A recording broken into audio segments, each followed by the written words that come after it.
For a bank, a press release isn't just news. It's a high-stakes, legally binding document. The stakes are intensely personal. A misleading statement can lead to individual liability for directors. This danger isn't limited to earnings. Even soft news on new hires can trigger securities law violations. Why? Because regulators like the SEC are scrutinizing these announcements more closely than ever for fraud. So, how do you communicate effectively in this minefield? We'll break down the rules, risks, and strategies. The absolute foundation for a compliant press release is this: it must contain only factual, provable information. Rule 1. Purge superlatives.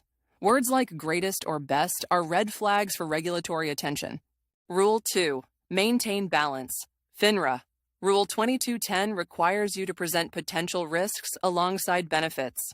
Rule 3. Master your timing. Release any market-sensitive information outside of active trading hours. With so many regulations, what is the single non-negotiable practice? Every release needs Securities Council review. So you have the basic rules. But what about disclosing market-moving data or discussing the future? This brings up a critical question. How do you release material non-public information without giving an unfair edge? The answer lies in Regulation Fair Disclosure, or Reg FD. It dictates that you must inform everyone simultaneously. This is why a press release with that type of data often triggers an immediate 8K filing with the SEC. Now, for talking about the future, any forward-looking statements are fraught with risk. You need safe harbor. This means identifying them as forward-looking and including specific tailored cautionary language. Boilerplate fails. These aren't just bureaucratic hoops. They are frameworks for fair markets. Now let's see their real-world impact. Here's a startling finding. Overly optimistic language in earnings releases is linked to a higher risk of a stock crash.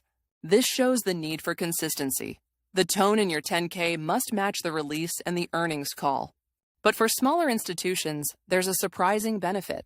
Promotional releases can heighten investor attention for future news. Conversely, a common error is mistaking volume for transparency. Hiding data in a 300-page report is obfuscation. These examples show a delicate balance between caution and strategy. But what happens when a sudden crisis hits? During a crisis, the pressure is immense.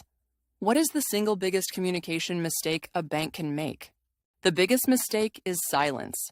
In an information vacuum, speculation and fear will fill the void and erode trust. So, you must communicate. Using AI-powered amplification ensures your message is consistent and compliant across formats, from video to podcasts. Your language must be simple and jargon-free. The tone needs to convey both empathy and confidence in your plan. Managing a crisis is the ultimate test of your communication framework. Let's connect these concepts into one strategy. Recall the personal liability risk and the danger of an optimistic tone? They are linked. A positive spin creates both. We also saw how soft releases carry risk. This proves there is no such thing as an off-the-record communication. All these rules, factuality, balance, consistency, legal review, point to a single strategy: proactive transparency. This approach transforms the press release from a liability to an asset for building long-term credibility. The core lesson is this: for a financial institution, a press release is not marketing. It is a legal instrument. Following these communication standards isn't optional. It's fundamental to compliance, trust, and reputation management. If you recall one thing, let it be the rule of mandatory legal review. Treat every release like an SEC filing. Audit your press release workflow today. Is legal a final checkpoint or a strategic partner from the start?